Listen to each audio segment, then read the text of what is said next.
Welcome, folks, to this event. We're going to give it a minute or two for people to arrive, so hang tight.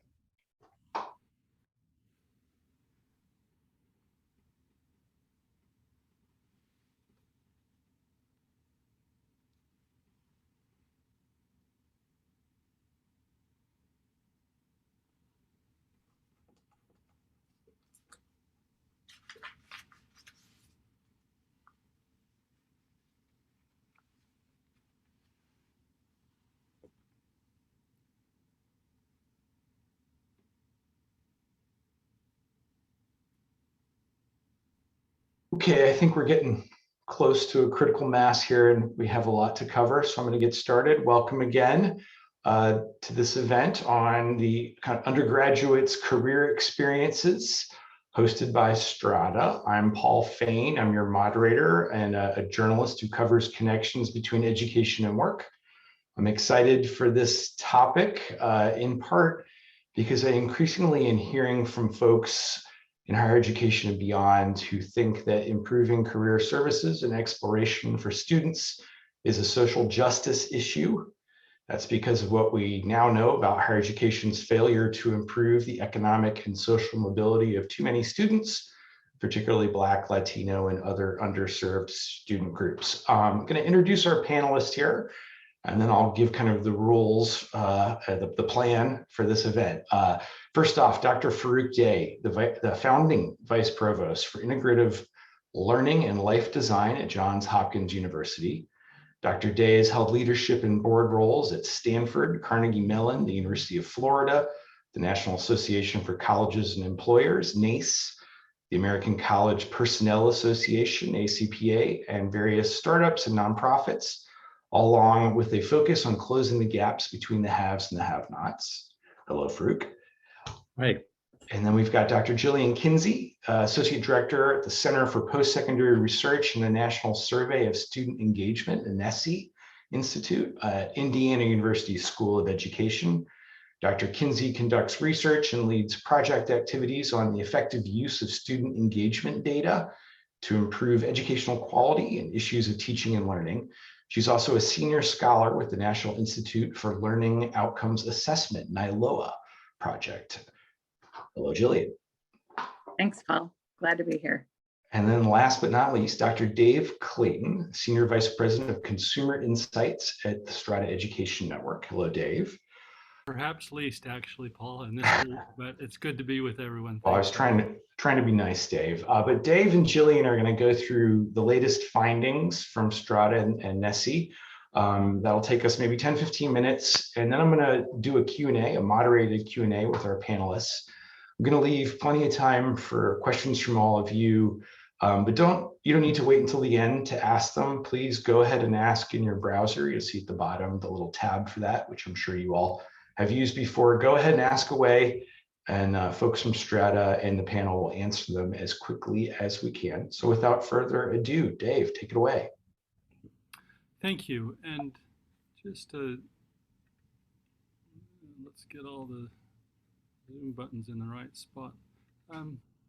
Just maybe a little bit moment more than usual. What you'll receive today and what was released this morning is the culmination of 2 years of partnership with Dr. Kinsey and her colleagues at the Indiana University School of Education, as we were working on a survey of outcomes of graduates and identifying things that needed to be understood, but also wanted to ensure that the field had resources to understand career and workforce preparation experiences within the fabric of an undergraduate experience. So we're grateful for Dr. Kinsey and her colleagues. Alex McCormick has been such a delightful partner and helped us in the formulation of this work.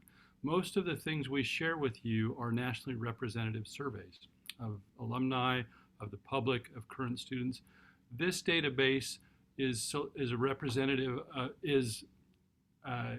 developed 55,000 current students who last spring completed this survey across 91 different United States colleges and institutions and universities. So this is not representative of every the averages are not representative of the nation, students across the nation. And your school may be stronger in some ways or weaker in others, but you can see with this amount of data and insight and understand what we're trying to highlight today are meaningful areas where we can improve the student experience as well as strengths upon which to build.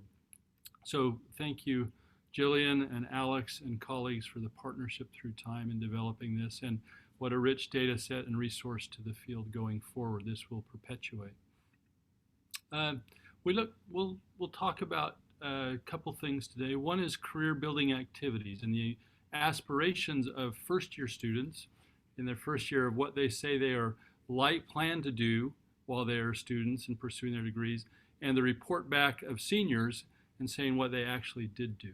So you'll see here in the top, those three in green, those bars represent more social capital development activities. And so this ability to network with alumni or other professionals, interview or job shadow, talk to people in fields and careers, discuss my career with a faculty member. So you see that, high intentionality, 70, 77, 79%. Faculty are doing better than these other dimensions, but you see the real gaps, I think, between that, less, if you look at 43% less likely seniors are than their first year peers to say that they actually did network or that they interviewed or job shadowed or they then met with career services staff. So we want to look a little bit at what that means when it comes to other dimensions of career development and preparation. You'll notice that some of the more functional pieces, I attended a career fair, I got some help with my resume, I took a career profile or a self-assessment. Those are part of the fabric of experiences as well that were explored. And we'll just explore some of the differences that we see on these outcomes with regard to students' experiences. Importantly, we see some equity gaps, particularly as we look throughout this data set at first-generation students, comparing them to students whose at least one of their parents or guardian had completed a bachelor's degree. So if you use that definition of a first generation versus a continuing generation student, you'll see a 10 percentage point plus difference between the experiences and the successful or participation in these experiences of our first generation students. You also see some under-indexing for females, particularly on the networking. And you see students of color compared to students overall. If you took that and split it so that it's students of color versus students who are not of color, you'd see a little bit broader gap. That 3 percentage points on networking would become 5 or 6 percentage points. But you do see those differences. And what does that then mean about our intentionality? And we'll speak Farouk and Jillian, but what does that mean about the intentionality of ensuring that we help build social capital and opportunities for people to develop and discover their talents, abilities, interests, and have opportunities to pursue them going forward? These social capital connections are important. You look at how much confidence do you have in your ability to do the following. These are the 29,000 seniors who are now at spring ready to graduate. 89%, I can work effectively with people of other backgrounds. I can demonstrate effective work habits. I can address ethical issues. I can communicate about myself to potential employers. I use technology. This 49%, half really, feel confident, very much or quite a bit confident that they can network with alumni or professionals to make potential career connections. So again, you think about those experiences and what they've had, and then their confidence to do that going forward. And we start to see this deficit in the social capital development and the ability and confidence to leverage and use that social capital going forward. When we look at the same issues of confidence and we now look at the experiences individuals had, the light blue on the left are those who did not participate in either the general career building activities nor in the social capital. And the green on the right is the increased likelihood that individuals who participate in the social capital building and in the general career building, you start to see that. And particularly, again, if If you look at that third from the bottom, communicate your knowledge, skills, and experiences to potential employers. And you look at the network with alumni on the bottom, or professionals to make potential career connections. That ability, not surprisingly, correlational data, but that confidence in the ability to leverage social capital and activate it is correlated strong with that experiences that they've reported along the way of having done some of that. So how do we intentionally develop and cultivate and do that, and not just leave it to the students who currently have the capital and the resources, but how can we ensure that those first generation students and others are able to have that preparation to go forward in their lives. Career plans, the plan for a career, 76% feel like there's relevance in what they're learning.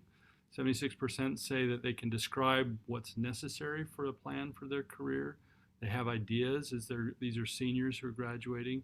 Again, you see some of this softer affirmation on experiential learning. Experiences at the institution help me clarify career path. Supportive feedback from faculty or other about career opportunities. So again, we see stronger on some of the functional and important dimensions, opportunities for improvement and growth on the interactive, the experiential, the social capital development, as you see this theme coming through the data. Then again, if you look at to what extent these apply, and you see the bump on those who report having participated in general career building versus no participation at all, a modest and marginal bump there for those students.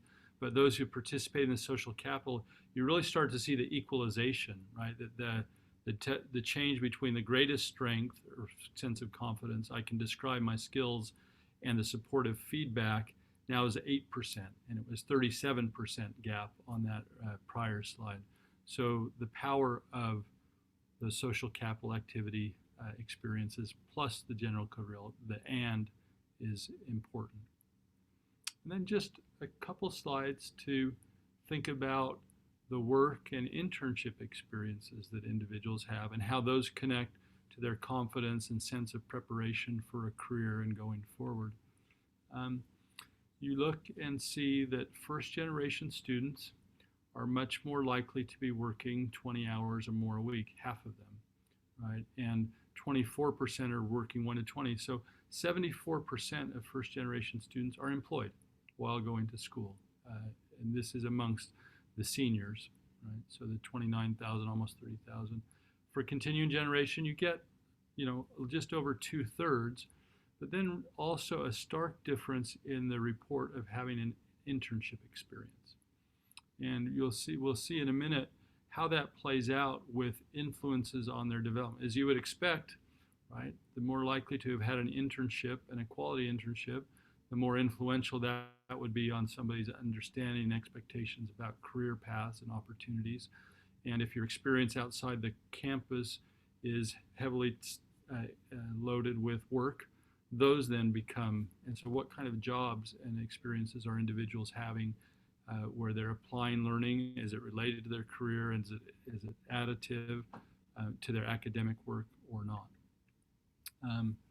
You see this, again, as we kind of spoke, for first generation students, work experience is much more influential. They're more likely to be working more hours and off campus. And so you see that having greater internship. For the continuing generation students who are more likely to have an internship, a co-op or field experience, you see that they attribute more influence on their career opportunities to those internships. Now, how do we define the difference between an internship and a job? I think most of us would say, well, a job is primarily about the money I need to earn, and hopefully I can find a job that's related to what I want to do and get paid for it. An internship, as you would define it, what does that mean and how does it differ from that? And there's this greater sense of mentoring and exposure to future opportunities beyond the functional delivery of support and services that you're providing while in a job. So again, thinking about what that does to a trajectory would be interesting to discuss together today. And then when we talk about confidence, in your ability to do the following. Just pause for a moment and say, look at, again, this social capital issue that was our part of our theme today, and that bottom bar, the ability, the confidence to network with alumni or professionals to make career connections. When individuals have both work and an internship, nearly 60% of individuals feel confident in that. If you have no work or no internship, it's 45%, right? And you get a bump up there, but you see definitely how much of that travels with internship only, providing that confidence to network and connect and move forward, as well as, again, additional improvements through work to communicate knowledge skills to employers. You've been in a work setting, you feel an increased likelihood and confidence in those things. So some of these things are tracking and fitting together as we might expect. And then it really turns to this issue as we visit today together of, well, what do we do about it? These are not necessarily shocking findings. Perhaps the gap between individuals' expectations as first-year students and, really less than half of seniors are actually mirroring the expectations of first-year students in their reports on the experiences they've had. So lack of ability, lack of fulfillment of those aspirations, certainly. And then this priority and need around social capital development and the attentionality there and the equity gaps that exist for students and individuals in that regard. So we'll just maybe some of this is for those who will download the deck and look at it. But Paul, why don't I stop sharing and we'll just kind of move into discussion, and thank you. Thank you, Dave. A lot to chew on there. Before we get into the what to do about it, I thought maybe we'd start with Farouk and a discussion of how at Hopkins you measure what's working and what isn't, and the extent to which career plans or other metrics are part of what you look at. I think you're muted there, actually.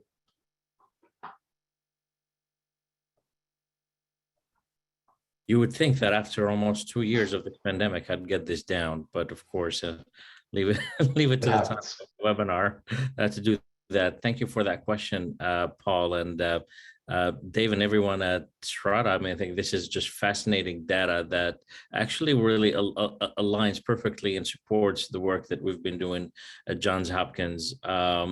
We've been focused on one thing specifically at Johns Hopkins, is to make sure that life and career outcomes are possible for all of our students, regardless of background and social capital. So when we started to look into data, we really zeroed in on what we call the needle moving data.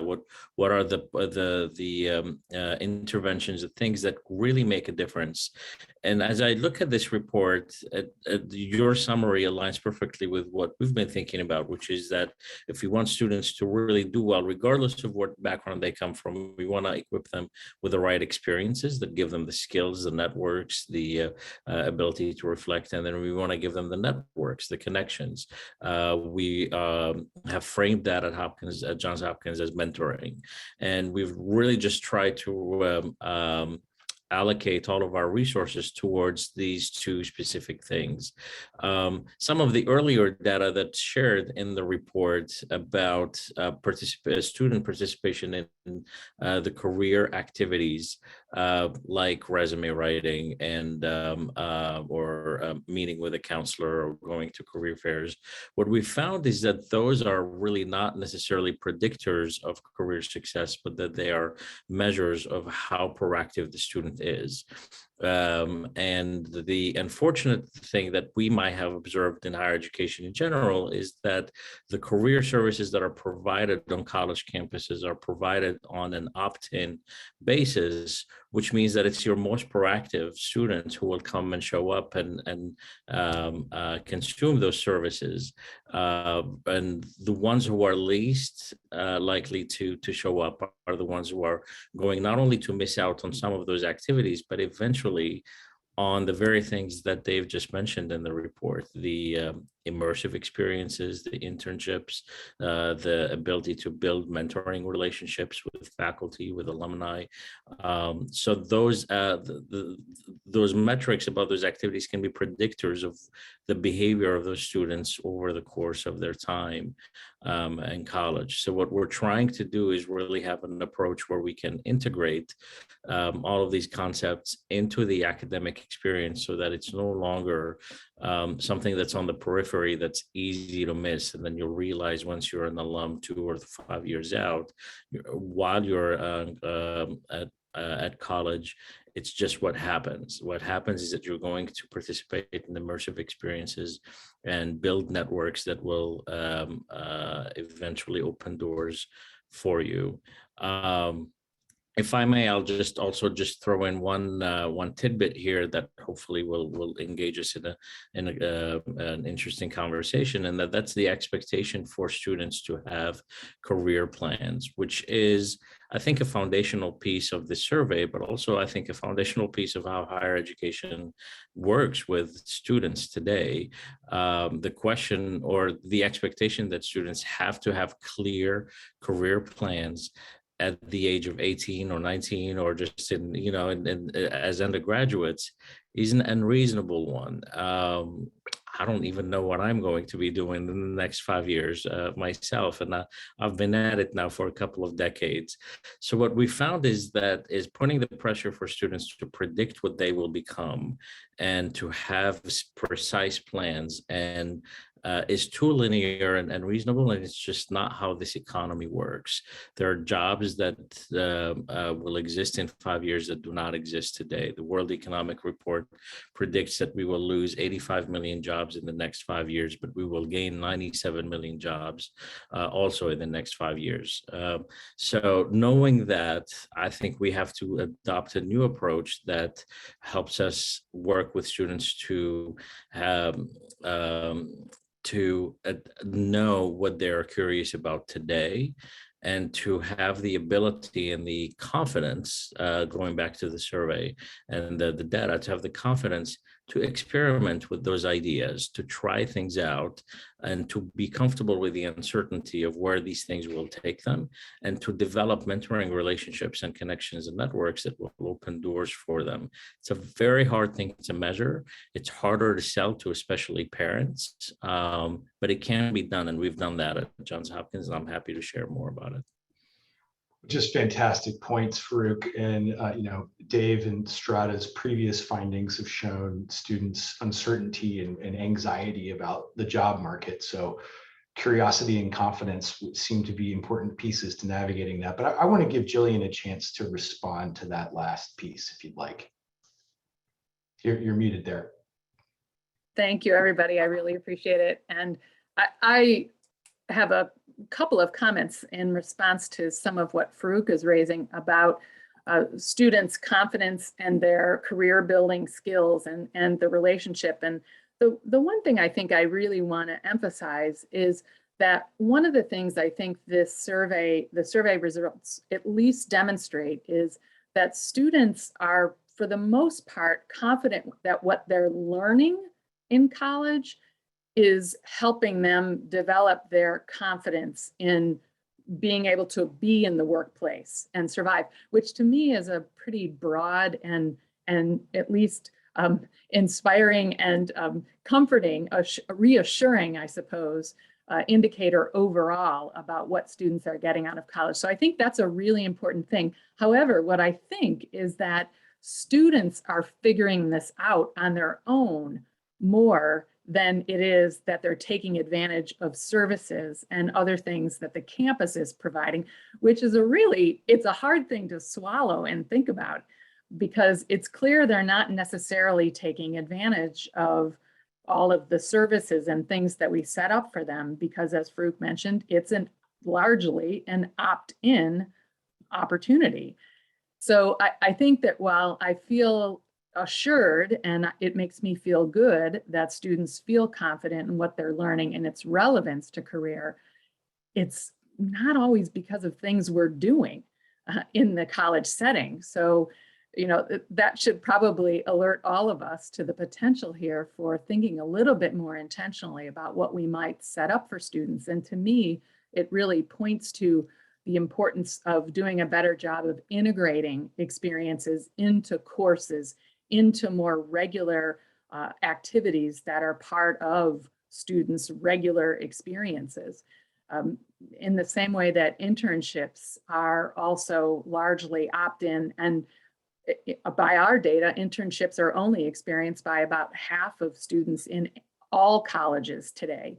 So even at that level, they're still underutilized and they're not meeting what students expect to do. We see in NSSE results annually about 70% of students expect to do an internship, but under 50% ever actually realize that goal.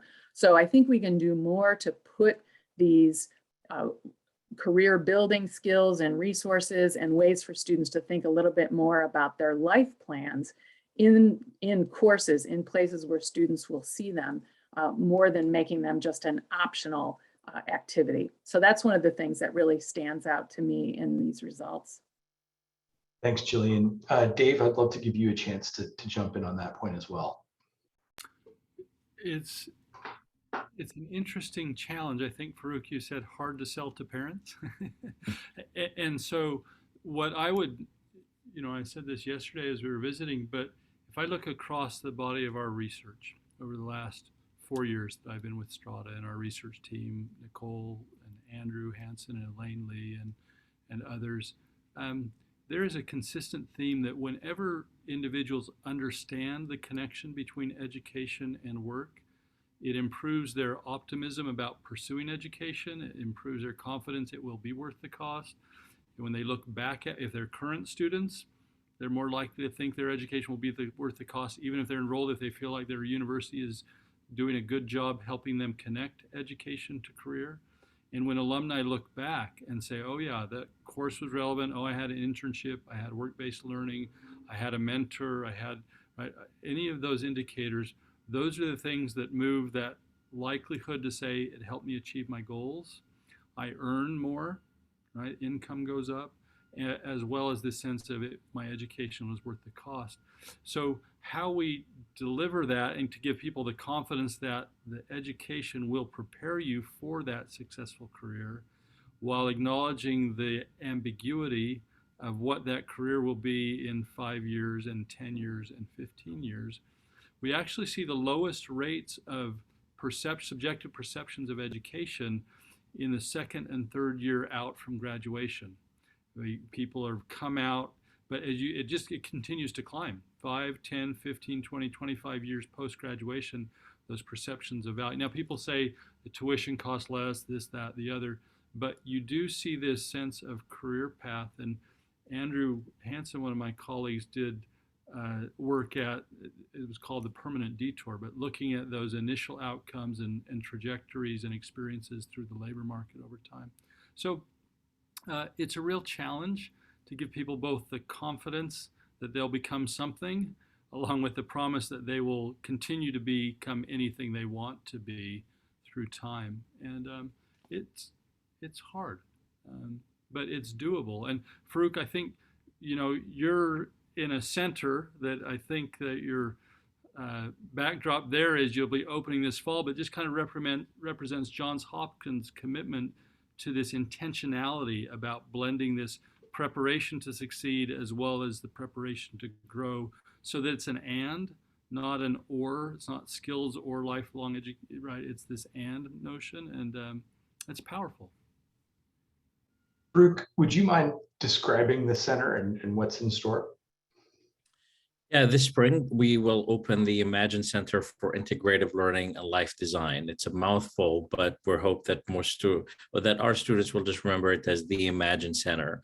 And as you can see, just with there's the spirit of even the naming is to give students permission to dream, to think, to not have plan, to imagine their lives, to iterate and reiterate, to design their lives. And that is, part of our work here. So we're moving several units or departments that historically have worked in silos in the university into the same building where the student can engage with both experiences mentoring networks, meet with employers, all in the same place. So we will have what used to be called the Career Center.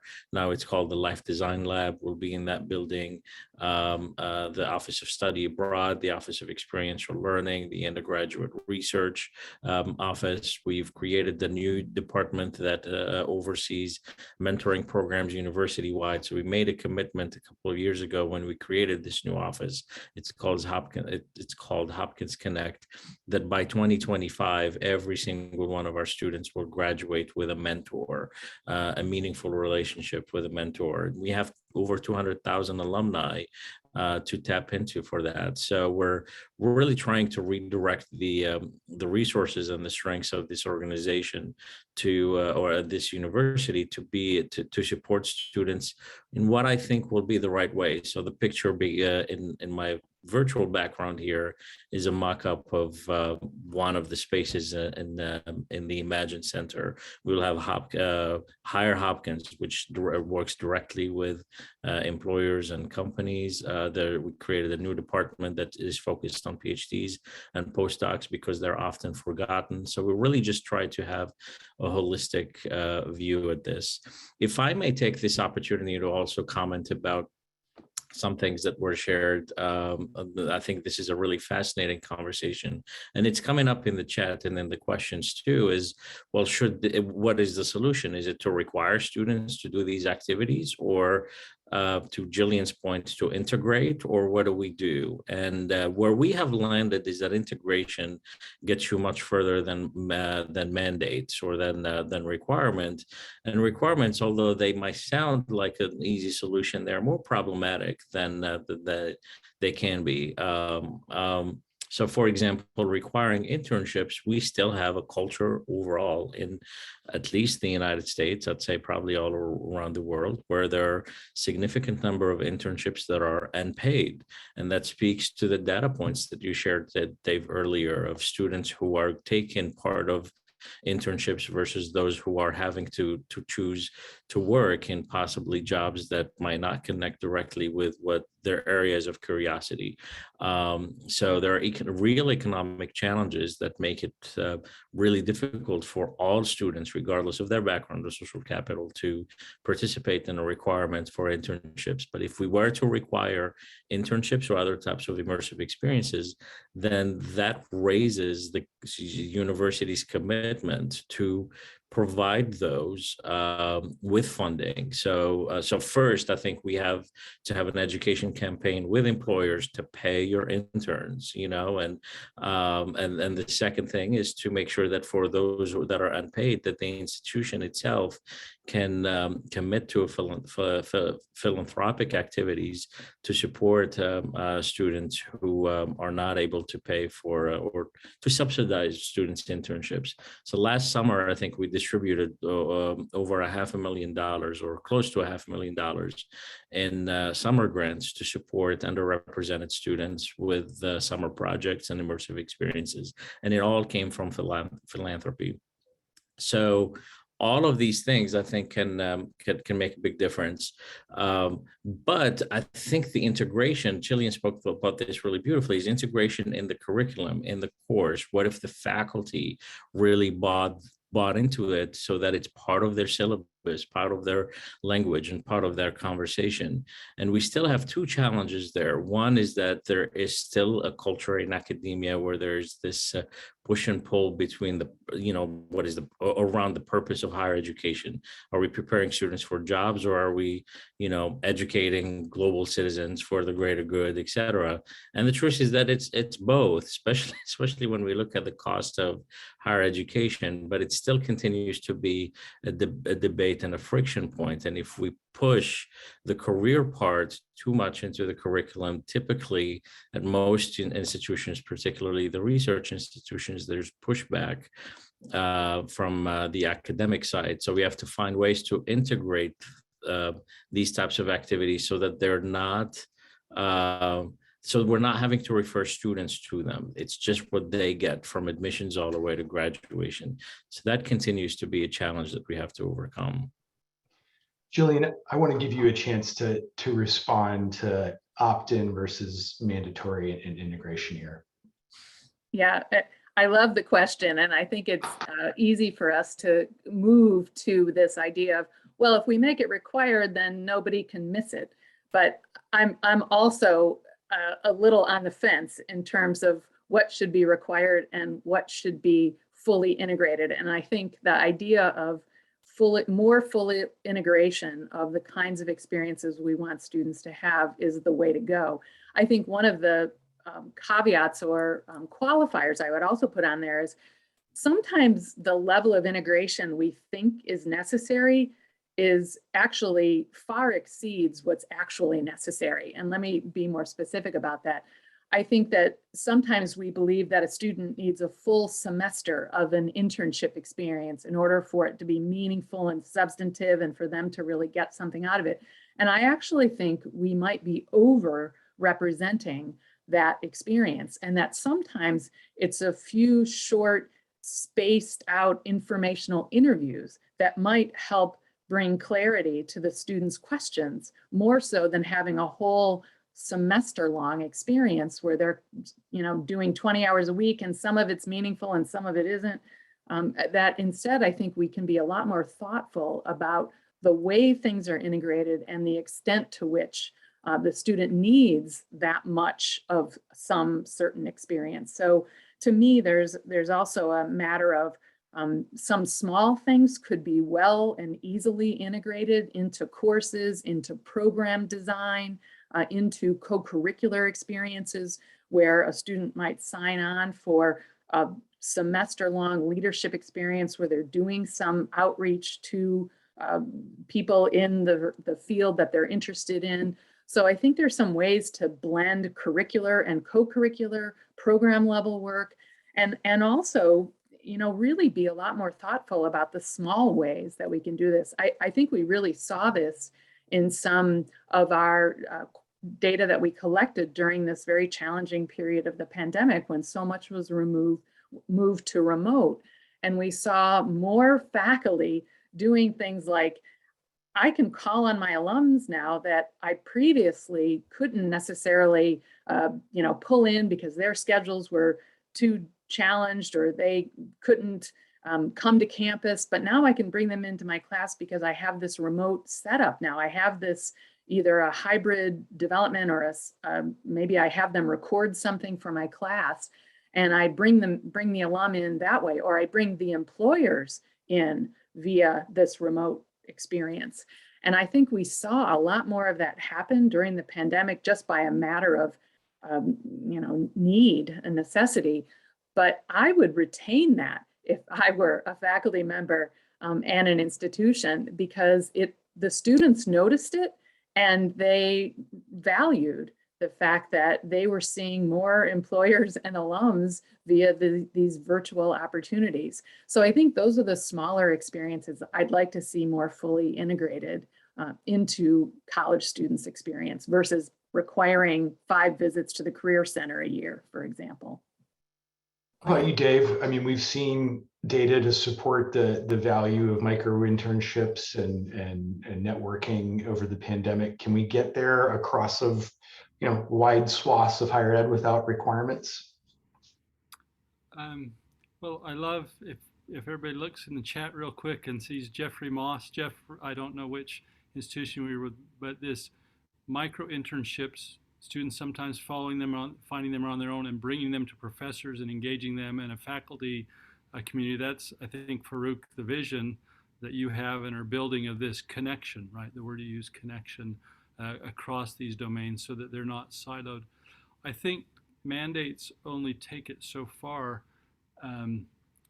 but understanding the intent of what you're doing in the classroom and the intent of what you're trying to get out of an internship and the intent of what kind of a job, if it's not like a part-time job while you're a student, what should you be looking for and why?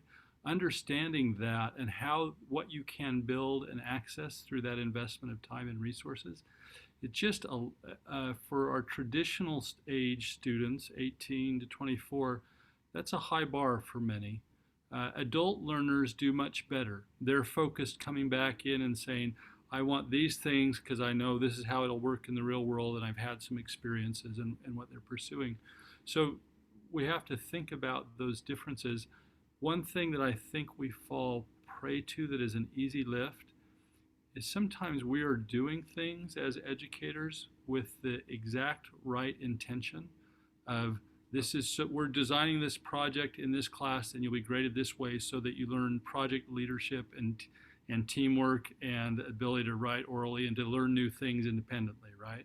But we don't say these things are the top 10 listed jobs skills listed on resumes. If you screen all the job postings across the United States, these are in the top 10 skills of what employers are looking for. And so we've designed a course to give you these things so that, right, we just say this is the course, and so you say, oh, this is what I've got to do. And so that helping faculty be intentional about what they're communicating intentionally, what they're already doing in the curricular experiences, as well as enhancing the curricular experiences, but that redundancy so that it becomes part of culture, that's the part that mandates won't accomplish, right? That everybody's looking at it and has that belief and that set of values and vision of the and part of education rather than the ors. And so I think we can do a lot, and we'll look to leaders and pioneers like Farouk and colleagues across the nation, but we also see this happening at regional public open access institutions, and it's coming to life in a different way than it is at Johns Hopkins, but it's the same principle of how do we connect alumni so that they're mentors for our first generation and students of color. How do we help those alumni who are now employers be visible to our faculty? How do we create a culture of this is a cohort of first-year students coming in and we're experiencing these things, and that's just the way college is. And so we see that happening in a lot of ways through our relationships with institutions across the nation, and it's growing, quite honestly, and you see it manifest in many ways. But this is, I think, one of the hybrid Jillian pointed to, pulling in alumni is maybe, I think, an enduring thing from the pandemic, but this and a dimension of skills and social capital and the core academic preparation, I think will grow. I want to ask another kind of foundational question here, Farouk. You mentioned that there remains tension here of overemphasizing this. See folks in the chat mentioning the co-op program at the University of Cincinnati. Obviously, Northeastern's happy with its co-op program right now. Hopkins is a leader in this space. There are others. How deep do you see the right sort of commitment to this as a priority being right now in higher ed? Where are we in terms of the emphasis that we need? You know, Paul, I'm afraid as a higher education sector, we've taken a couple of steps back since the couple of years after the 2008 recession. I think in my career, what I have seen is right after the recession, when there was a clear outcry from families and from students for more help in helping students pave their own career trajectories and building better connections with alumni and employers. It really put more pressure on university presidents and provosts and boards of trustees and leadership in general to really try to get this right. And in that, I think we might have seen sort of like the golden age of career support in higher education. And I think it was during that time when we've seen examples of like Wake Forest doing all of the initiatives that they did, and a couple of other institutions. I was at Stanford at the time, more support than I could have ever dreamt of in my career.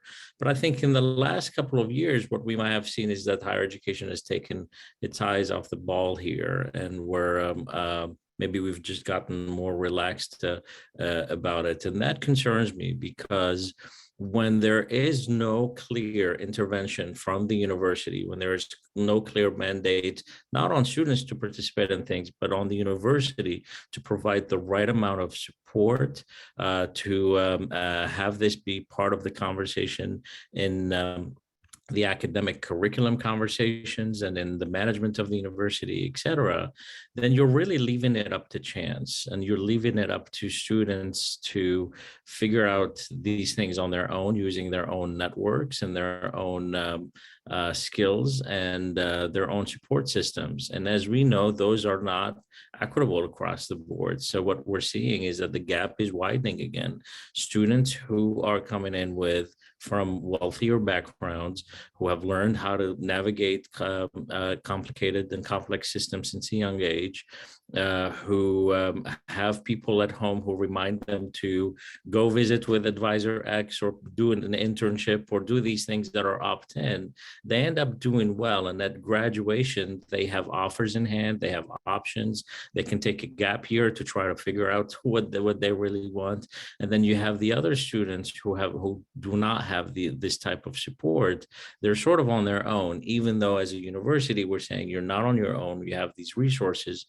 But let's face it, when it's on opt-in and it's not prioritized in the conversation in the university, the student will miss it. There are just too many things to get engaged in, and they will miss it. And typically it's the least privileged ones that do.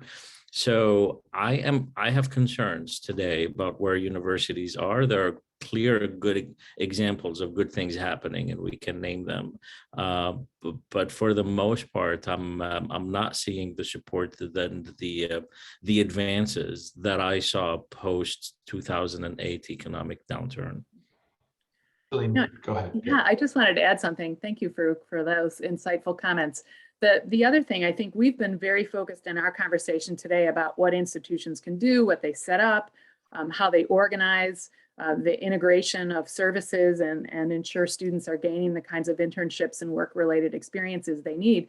The other thing I think we're failing to do for a whole batch of students is be clear about essential employability skills or essential skills, the things that employers say they really want to see in students. And I think the more clearly we can articulate those and ensure students understand, to going back to Dave's comment, the purpose of gaining these skills, and when students are gaining skills in communication and problem solving and critical thinking and performing, engaging in civic life, that those are all things that employers expect.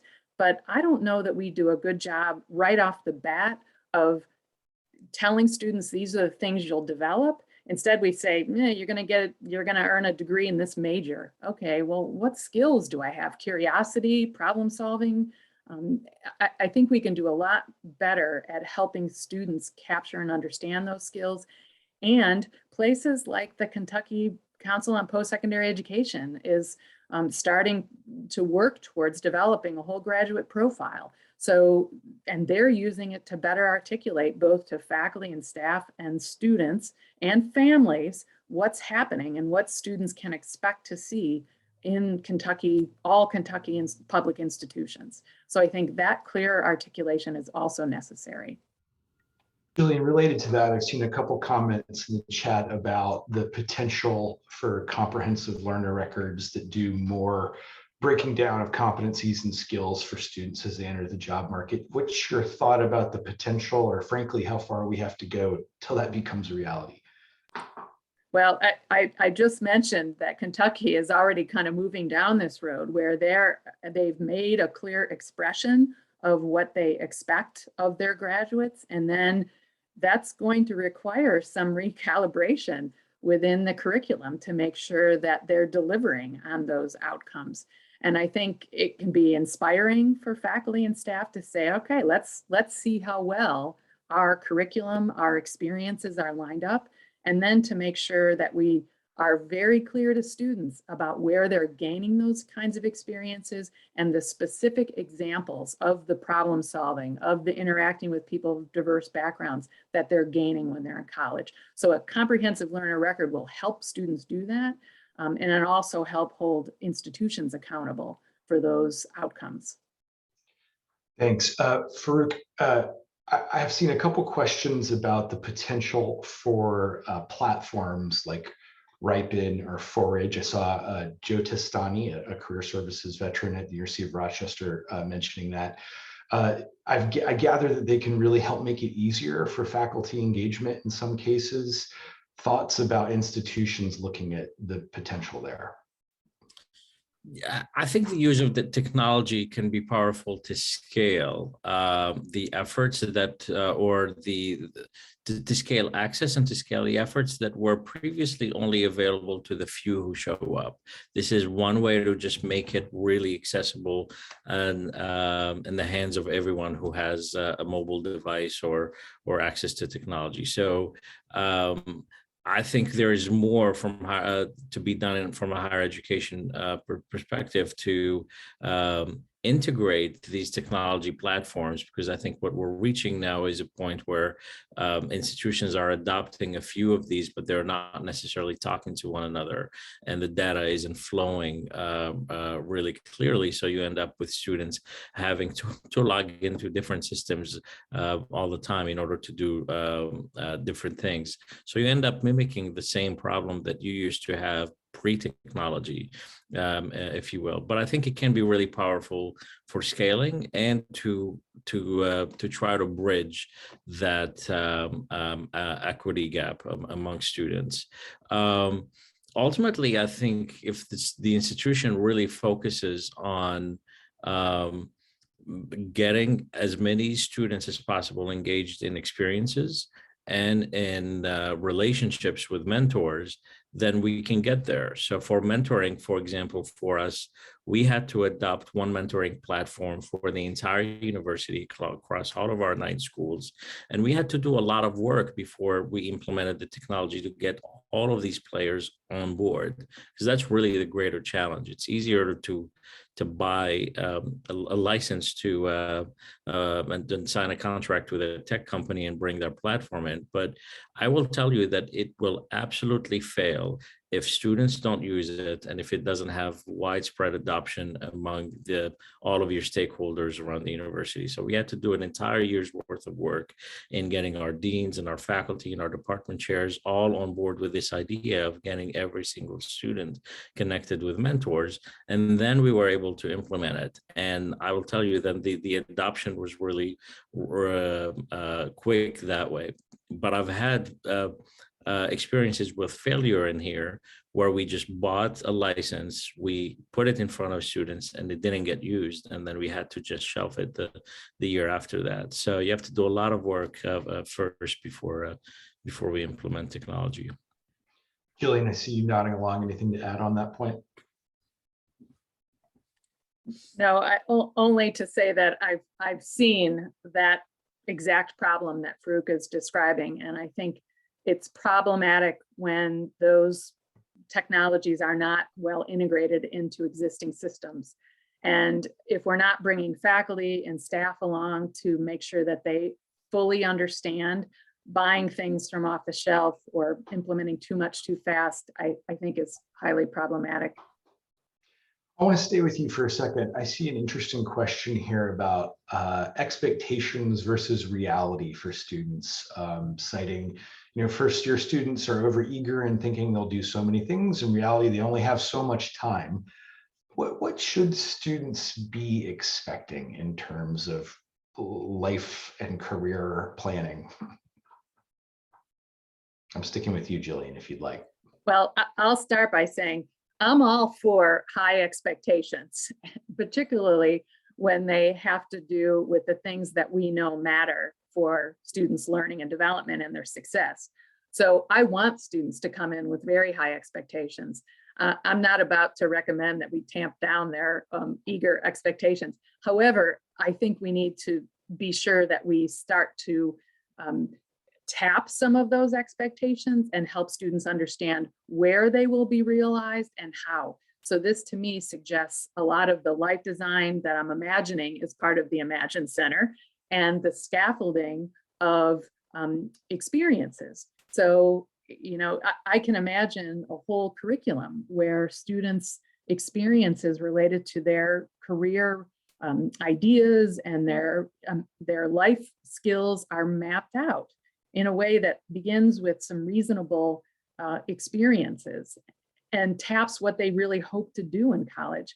the fact that students are eager to do internships and study abroad and have a meaningful experience in a community-based learning project, to me, are wonderful. It's very disappointing when students don't get to do those things. And unfortunately, it disproportionately affects first-generation students, underrepresented students with certain racial identity groups. That's where it's really troubling to see those expectations be unmet. Farouk, any additional thoughts on that? I mean, obviously you're setting up some good expectations for students at Hopkins. Yeah, you know, and what I want to say there is that they have high expectations of us, and their families have high expectations of us. And I think the cost of education is a reason for those expectations. I mean, I think also there's sort of this unspoken contract that we've had for a long time, that, you know, student pursues a college education, and that their life will improve, that they will have a job, that they will have access to a higher income over time. And that is the ultimate expectation that is not potentially on the admissions brochures for most universities, but it's there, and we sort of resist it as universities. But students and their families, they come with that in mind: is that 4 years later, you're gonna start a great career, and you're gonna start moving forward with your life in a more successful way. So when we don't do what we have to do in order to make that possible for all students, and we don't make it so difficult for them to find, like, that's the thing that we're trying to do here at Johns Hopkins, is that it shouldn't be like a scavenger hunt for students. They should just really access it from the day they're enrolled in the university. They should be able to have it integrated in their entire experience. And we have a lot of work to get to that point. That's when we really meet their expectations. And of course, we have expectations for them to do all of these activities and network and connect. But that's what they're expecting us to help them with. So I think it's a mutual relationship that perhaps for many of us, we're finally getting to a point where we're meeting them where they want us to be. Dave, listening to Farouk and Jillian, unfortunately, it turns out any of these solutions are hard. They take a lot of work, a lot of resources. Higher education, folks who work in higher ed have had a busy couple of years. And I think there probably are some out there who say, you know, we don't control the job market. How important really is this for us? Is this being overstated? What do you say to folks who are skeptical about all of this? I'm worried about a lost generation. We've seen precipitous declines in confidence that additional education will be worth it over the last 2 years, right? And so in a time of disruption, when since the recession Farouk alluded to, 2008, job creation, 98% of the jobs created require an additional post-secondary education degree or credential. So the job creation, we look at what happened through the pandemic and who was least likely to lose work and most likely to regain work, right? And we know the lifetime earnings statistics by heart amongst this crowd. So all of those things say, yes, of course it's worth it. Why wouldn't you? It's a smart investment in your life, quality of life, and in your economic ability. Yet at the same time, we're seeing precipitous decline. So in a nationally representative survey that we did this past year,